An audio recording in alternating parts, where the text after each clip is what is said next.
एक गुप्त सैन्य अड्डे पर एक अजीबोगरीब आदमी चिमटी लेकर कमरे की सभी दीवारों पर चित्र बनाता है। काफी कोशिश के बाद वह थककर जमीन पर गिर पड़ता है और कुछ ही देर बाद एक जनरल सैन्य वैज्ञानिक के साथ उसका निरीक्षण करने कमरे में प्रवेश करता है। ऐसा लगता है कि उस आदमी की जान थकान की वजह से गई, लेकिन पहले उसने दीवार पर एक चित्र बनाया जो इटली के शहर ट्राइस्टे के चौक जैसा था। उसी जगह पर मिशेल नाम का एक लड़का साइकिल से स्कूल जा रहा होता है जब वह स्पाइडरमैन की पोशाक देखने के लिए एक दुकान पर रुकता है। लड़का स्कूल के बाद पोशाक खरीदने का इरादा रखता है क्योंकि वह आज रात की नकाबपोश पोशाक पार्टी में सबको प्रभावित करना चाहता है। स्कूल पहुंचने पर मिशेल की मुलाकात स्टेला से होती है जो उसकी कक्षा की नई लड़की है और जिससे वो मन ही मन प्यार करता है। उससे बात करने की हिम्मत न होने पर वह चुपके से अपने मोबाइल फोन के कैमरे से उसका वीडियो रिकॉर्ड कर लेता है। हालांकि जैसे ही वो दूसरा वीडियो रिकॉर्ड करने वाला होता है, टीचर उसे क्लास में डिवाइस इस्तेमाल करते हुए देख लेती है और सजा के तौर पर उसका मोबाइल फोन ले लेती है। कुछ ही देर बाद स्कूल की प्रिंसिपल, पुलिस इंस्पेक्टर जियोवाना और मिशेल की मां के साथ कमरे में आती हैं। वह बताती हैं कि मार्टिनो नाम का एक छात्र गायब हो गया है और कक्षा से कहती हैं कि अगर उन्हें पता हो कि वह कहाँ है तो वे उसकी मदद करें। इस चेतावनी के बाद इंस्पेक्टर मिशेल के पास जाता है और उसे वह नाश्ता देता है जो वह घर पर भूल गया था। इससे लड़का इतना घबरा जाता है और शर्मिंदा हो जाता है कि उसकी नाक से खून निकलने लगता है और वह टीचर से बाथरूम जाने को कहता है। वहां पहुंचते ही उसकी कक्षा के दो छात्र ब्रेंडो और इवान उस पर हमला कर देते हैं जो पेंटबॉल गन से लैस हैं और उसे पैसे सौंपने के लिए कहते हैं। मिशेल जवाब देता है लेकिन उसे लूट लिया जाता है और इवान उसे भागने के लिए 10 सेकंड का समय देता है। इसके बाद लड़का स्कूल से भागता है, लेकिन जैसे ही वो गलियारे से भागने ही वाला होता है, पीठ में गोली लगने से वो जमीन पर गिर जाता है। मामला और भी बदतर तब हो जाता है जब छात्र दूसरे छात्रों के सामने उसके हाथ पर पैर रख देते हैं, जिससे मिशेल हंसी का पात्र बन जाता है। बाद में लड़का अपमानित होकर घर लौटता है और उसके पास स्पाइडरमैन की पोशाक खरीदने के लिए पैसे नहीं होते। कमरे में पहुंचकर उसकी मुलाकात अपनी छोटी बहन कैंडेला से होती है जो मिशेल की तरह सुपर हीरोज की बहुत बड़ी प्रशंसक है। लेकिन भाई लड़की की बात अनसुनी कर देता है और तिजोरी में देखने जाता है कि कहीं कुछ पैसे तो नहीं बचे हैं। अपनी बचत के थोड़े से पैसे से वह शहर में एक और पोशाक ढूंढने निकलता है। तभी उसकी नज़र सजावटी सामान वाली एक चीनी दुकान पर पड़ती है। अंदर जाते ही उसकी मुलाकात अपनी ही उम्र के एक लड़के से होती है और वह पूछता है कि क्या कोई सस्ती सुपरहीरो पोशाकें मिलती हैं। लड़का उसे अपने देश के एक बहुत मशहूर हीरो शिन जियाओ की पोशाक दिखाता है, लेकिन वह पोशाक पुराने लबादे वाले पजामे जैसी ज्यादा लगती है। ज्यादा विकल्प न होने पर मिशेल मान जाता है और पूछता है कि इस सुपरहीरो की शक्तियां क्या हैं, लेकिन लड़का बस यही कहता है कि उसे खुद ही पता लगाना होगा। बाद में जियोवाना काम खत्म करके घर लौटती है, जहां वह अपने बेटे को उसकी नई पोशाक पहने हुए पाती है, लेकिन लड़के को यकीन नहीं होता कि वह पार्टी में जाएगा या नहीं। जियोवाना उसे जाने के लिए मना लेती है क्योंकि उसे अपने डर पर काबू पाना सीखना होगा, ठीक अपने दिवंगत पिता की तरह जो शहर के एक प्रसिद्ध पुलिसकर्मी थे। लड़का अपनी मां की सलाह मानकर पार्टी में जाता है, जहां वह ब्रेंडो और इवान का ध्यान अपनी ओर आकर्षित न करने की पूरी कोशिश करता है। मिशेल को हैरानी होती है जब उसकी मुलाकात मैरी एंटोनेट की पोशाक पहने स्टेला से होती है और वो उसके हीरो वाले कॉस्ट्यूम की तारीफ करती है। दोनों बातें करने लगते हैं, लेकिन ब्रेंडो को जलन होती है और वह एक बार फिर लड़के का दिन खराब करने की ठान लेता है। फिर वो पूरी कक्षा को हॉल में बुलाता है और बताता है कि उसने प्रिंसिपल के ऑफिस से मिशेल का मोबाइल फोन चुराया था। मामला और भी बिगड़ जाता है जब ब्रेंडो स्टेला को रिकॉर्ड किए गए वीडियो दिखाता है और यह सब देखकर लड़की पूछती है कि क्या मिशेल ने सच में ऐसा किया है, लेकिन लड़का कोई प्रतिक्रिया नहीं देता और भागने की कोशिश करता है। हालांकि ब्रेंडो और बाकी गैंग बाहर निकलने के रास्ते बंद कर देते हैं, जिससे मिशेल बाथरूम में छिप जाता है। कहीं और जाने की जगह न होने पर लड़का अपनी बेकार पोशाक पर गुस्सा हो जाता है और पूछता है कि शिन जियाओ की शक्तियाँ क्या हैं। संयोग से या नहीं, घर के बगल में बिजली गिरती है, जिससे पूरे शहर में अंधेरा छा जाता है। जैसे ही बिजली वापस आती है, मिशेल बाथरूम की खिड़की से कूदकर घर भाग जाता है क्योंकि उसे एक बार फिर पूरी कक्षा के सामने अपमानित होना पड़ा है। अगली सुबह लड़का स्कूल जाने के लिए उठता है, लेकिन देखता है कि उसका छोटा कुत्ता मारियो उसे अजीब नजरों से देख रहा है। मिशेल को कुछ समझ नहीं आता, लेकिन वह इसे नजरअंदाज कर देता है क्योंकि उसे समय पर स्कूल पहुंचने की जल्दी है। हालांकि जब वो अपने दांत ब्रश करने बाथरूम जाता है तो उसे पता चलता है कि उसका शरीर पूरी तरह से अदृश्य है। इस वजह से जब जियोवाना उसके कमरे में आती है तो वो उसे देख नहीं पाती, जिससे मिशेल और भी उलझन में पड़ जाता है। फिर वो एक संदेश लिखकर बिस्तर पर रख देता है, जिसमें अपनी मां को बताता है कि वो जल्दी चला गया। जियोवाना संदेश देखकर काम पर चली जाती है, जबकि मिशेल अपने कमरे में ही रहती है। उसे समझ नहीं आ रहा कि कैसे सामान्य हो जाए। अब उसे बस दस्ताने, टोपी और काला चश्मा पहनकर अपने अदृश्य शरीर को छुपाना है। स्कूल पहुंचकर मिशेल को जल्द ही एहसास होता है कि खुद को इस तरह उजागर करना जोखिम भरा है, लेकिन वह इसे एक परीक्षा देने का फैसला करता है और अपने सारे कपड़े उतारकर सीधे अपनी कक्षा की ओर चल पड़ता है। बिना किसी की नज़र में आए मिशेल को यकीन हो जाता है कि उसके पास अदृश्य होने की शक्ति है और वह इसका फ़ायदा उठाने की ठान लेता है। सबसे पहले वह इवान की पेंटबॉल गन चुराकर ब्लैकबोर्ड पर तान देता है, जिससे शिक्षक डर जाता है और इवान को कमरे से बाहर निकाल देता है। फिर बारी आती है ब्रेंडो की, जो स्कूल के कोर्ट पर टेनिस का फाइनल खेल रहा है। अपनी अदृश्यता की बदौलत मिशेल उसके हर शॉट को चूकने देता है और उसे शर्मनाक हार का सामना करना पड़ता है। इससे संतुष्ट न होकर जब ब्रेंडो लॉकर रूम में लौटता है तो मिशेल टेनिस बॉल जमीन पर फेंक देता है और डरावनी आवाज में बोलने लगता है। लड़का भूत समझकर चेंजिंग रूम से बाहर भाग जाता है, जबकि मिशेल इस पूरे मामले पर हंसता रहता है। आखिरकार लड़का एक आखिरी परीक्षा देने का फैसला करता है। इस बार वो महिलाओं के चेंजिंग रूम में झांकने की कोशिश करता है। वहां पहुंचकर कक्षा की सभी लड़कियों को देखकर लड़का भौचक्का हो जाता है और ध्यान आकर्षित न करने की कोशिश में उनके बीच बैठ जाता है। दुर्भाग्यवश स्टेला गलती से तौलिया वहीं फेंक देती है जहां वह बैठा था। तौलिया को इंसानी आकार लेते देख लड़की चौंक जाती है और उसे हटाने के लिए हाथ बढ़ाती है, लेकिन तभी मिशेल फिर से दिखाई देता है। जब उन्हें घुसपैठिए का पता चलता है तो पूरी कक्षा दहशत से चीख उठती है और मिशेल को लगभग स्कूल से निकाल दिया जाता है। अगली सुबह हालात और भी बदतर हो जाते हैं जब कक्षा की लड़कियां उसे तिरस्कार भरी नजरों से देखने लगती हैं। ये पूरी स्थिति मिशेल को असहज कर देती है और उसकी घबराहट फिर से अदृश्यता की शक्ति को सक्रिय कर देती है। इस डर से कि कोई उसका राज जान लेगा, लड़का कमरे से बाहर भागता है और घर लौटता है, जहां उसकी मुलाकात कैंडेला से होती है, जो अपने भाई का अदृश्य चेहरा देखने लगी है। जैसे ही लड़की शांत होती है, मिशेल उसे सारी बात बताता है और कहता है कि उसने अभी तक अपनी शक्तियों को नियंत्रित करना नहीं सीखा है। कहानी सुनने के बाद कैंडेला महाशक्तियों वाले भाई को पाकर बहुत खुश होती है, लेकिन मिशेल जोर देकर कहता है कि उसकी बहन को ये बात राज रखनी होगी। बाद में जब लड़का जियोवाना के घर आने की आहट सुनता है तो वह अपनी इस क्षमता को नियंत्रित करने का तरीका ढूंढने की कोशिश करता है। वह जल्दी से अपने सारे कपड़े उतारकर खुद को अदृश्य कर लेता है और कमरा खाली देखकर जियोवाना को लगता है कि उसका बेटा अभी तक नहीं आया है।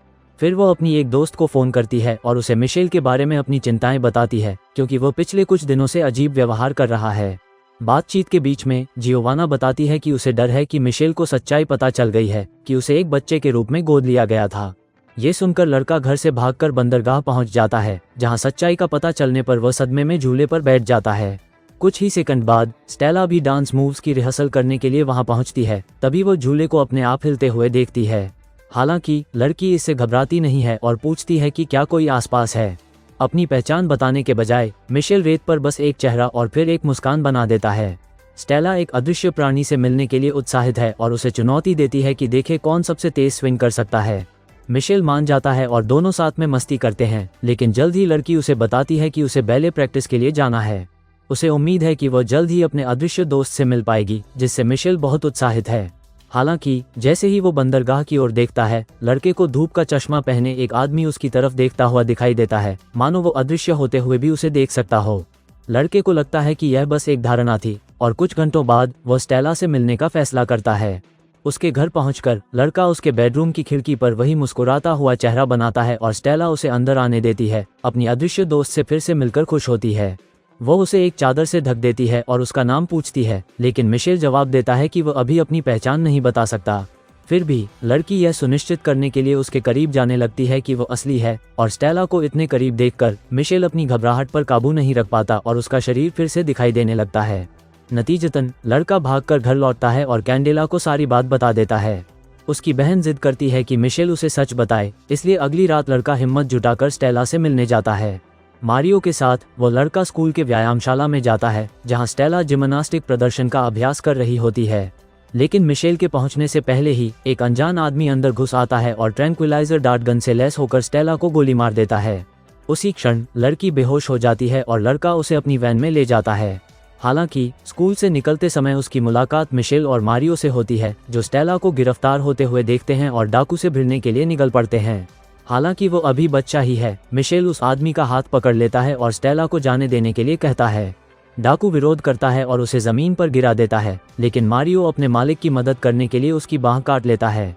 तमाम कोशिशों के बावजूद वो लड़का उन दोनों से पीछा छुड़ाने में कामयाब हो जाता है। लड़की को वैन में बिठाकर भागने की कोशिश करता है। फिर भी मिशेल हार नहीं मानता और गाड़ी के दरवाजे से चिपका रहता है, लेकिन डाकू उसे फिर से धक्का दे देता है और स्टेला को लेकर भाग जाता है। कुछ ही देर बाद पुलिस को स्कूल में हुई घटना की सूचना मिलती है और जियोवाना ये देखने दौड़ती है कि मिशेल ठीक है या नहीं।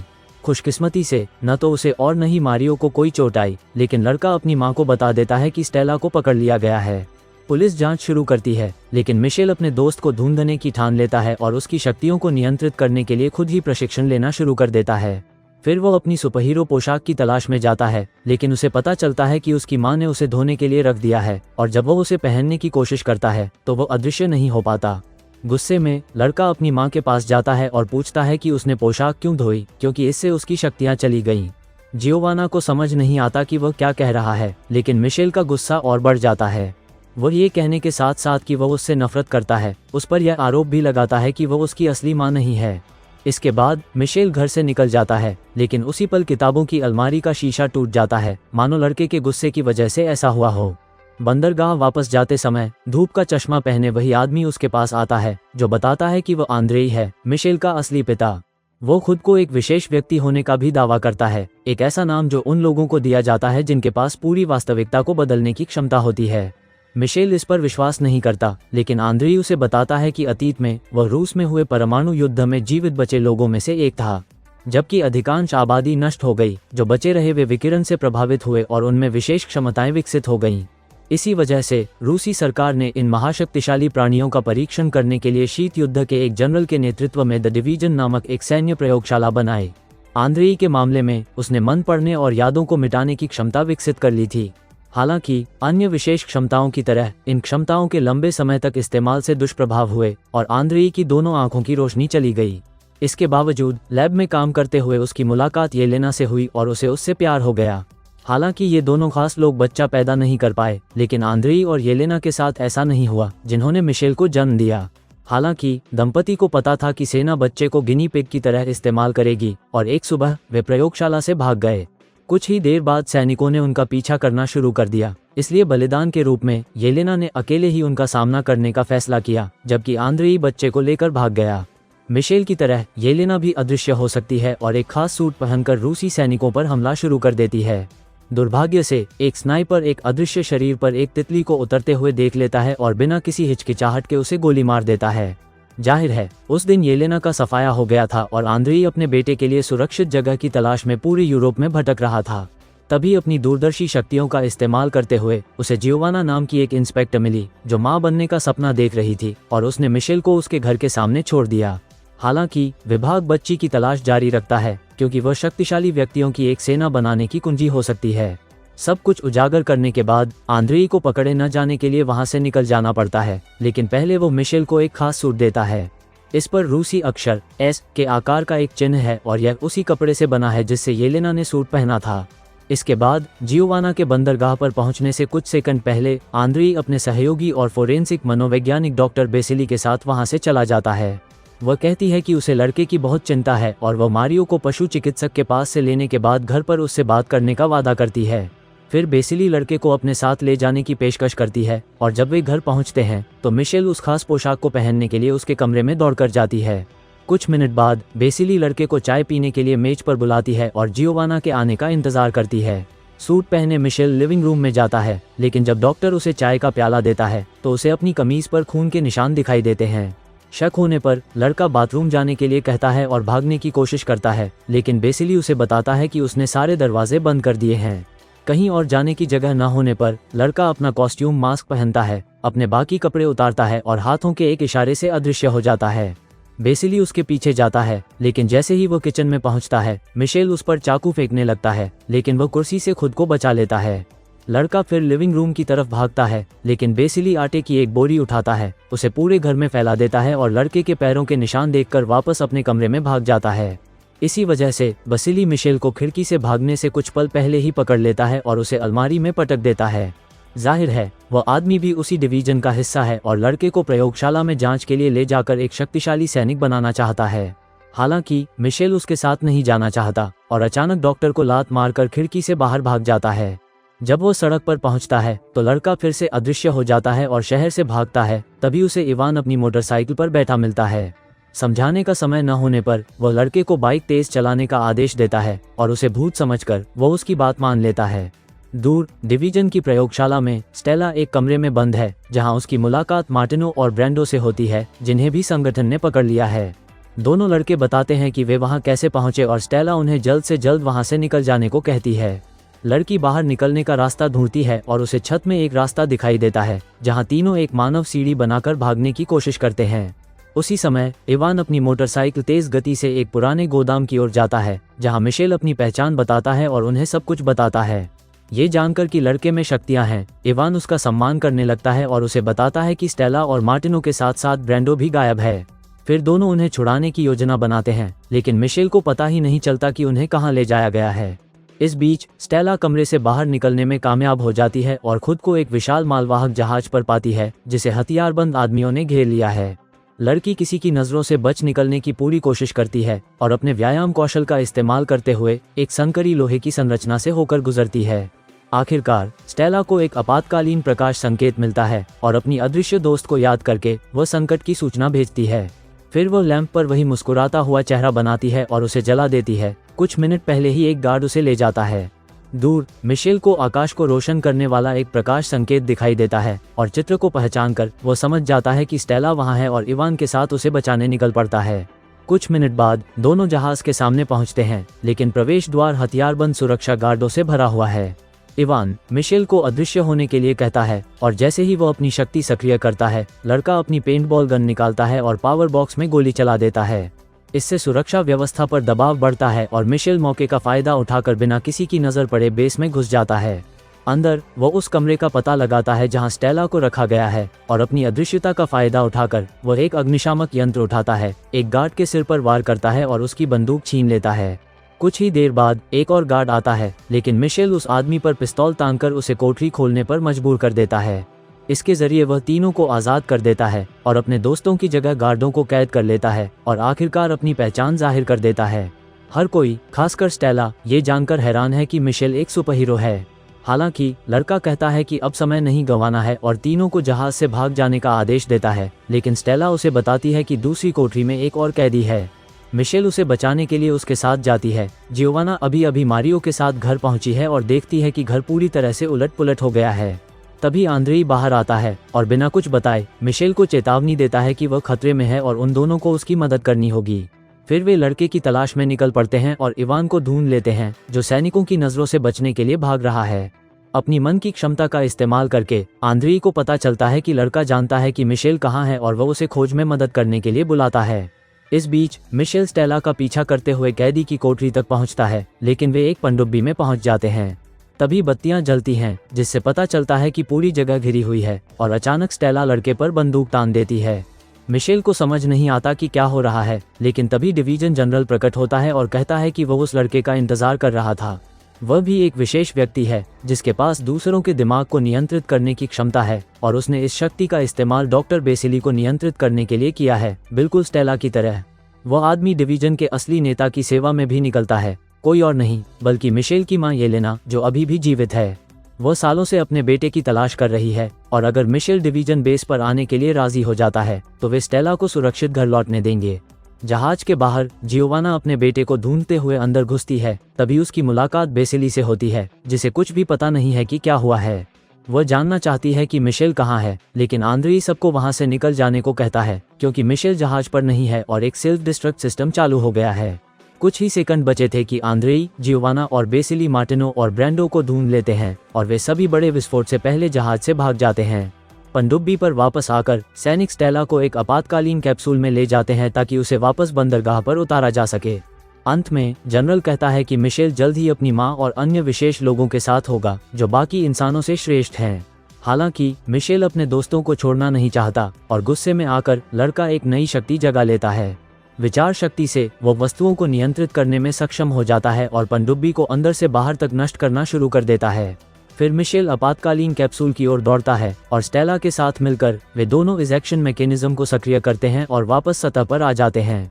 आखिरकार दोनों बंदरगाह पर अपने दोस्तों से मिल जाते हैं और कुछ ही मिनटों बाद पुलिस घटना की जांच करने के लिए घटनास्थल पर पहुंचती है। सबके सामने मिशेल अपनी अदृश्यता की शक्ति का प्रदर्शन करता है और मार्टिनो घोषणा करता है कि वह लड़का शहर का नया सुपरहीरो है और उसे द इनविजिबल बॉय नाम देता है। मिशेल ये देखकर खुश होता है कि पहली बार उसके आसपास के लोग उसका सम्मान कर रहे हैं। लेकिन पास ही आंद्रेई उसे अकेले में बात करने के लिए बुलाता है और अपने बेटे से कहता है कि उसे जो हुआ उसके बारे में सबके दिमाग से सब कुछ मिटा देना चाहिए। लड़का ऐसा नहीं चाहता, लेकिन आंद्रेई उसे चेतावनी देता है कि जब तक वे उसकी पहचान जानते रहेंगे तब तक डिवीजन मिशेल के पीछे पड़ा रहेगा। कोई और विकल्प न होने पर लड़का स्टेला से मिलने जाता है और विदाई के लहजे में कहता है कि वह उससे बहुत जल्द मिलेगा। स्टेला उलझन में है, लेकिन दोनों एक चुंबन के साथ अलविदा कहते हैं और फिर आंद्रेई अपनी शक्ति का इस्तेमाल करके सबको ये भूलवा देता है कि मिशेल ही अदृश्य लड़का है। अगली सुबह एक प्रेस कॉन्फ्रेंस होती है और बच्चों को बचाने वाले नायक के बारे में जाने बिना पुलिस सारा श्रेय इंस्पेक्टर जियोवाना को दे देती है। सच्चाई जानते हुए भी मिशेल खुश है कि उसकी मां शहर की रक्षक बन गई है और दोनों में सुलह हो जाती है।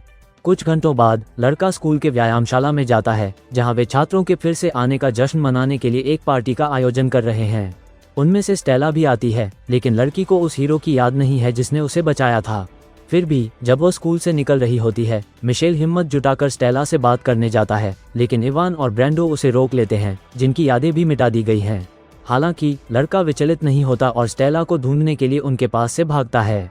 आखिरकार स्कूल के बाहर मिशेल लड़की से घर चलने के लिए कहता है और हालांकि उसे कुछ भी याद नहीं है, वो इस बात से खुश होकर मान जाती है। शहर में सब कुछ सामान्य हो जाता है, लेकिन डिवीजन के गुप्त अड्डे पर एक सैनिक उन्हें मिशेल के पनडुब्बी से भागने की खबर देता है।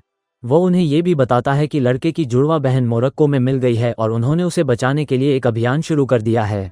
ये सुनकर डिवीजन की नेता येलेना खुश हो जाती है और जब वो अतीत को याद करती है तो पता चलता है कि उसके जुड़वा बच्चे थे जिन्हें आंद्रेई ने शक्तिशाली संगठन से बचाने के लिए अलग कर दिया था। तो आपको ये फिल्म कैसी लगी? नीचे कमेंट्स में ज़रूर बताएं और अगर आपको वीडियो पसंद आया हो तो लाइक करें और फिल्म के और भी रिकैप्स के लिए सब्सक्राइब करें। अगली बार मिलते हैं।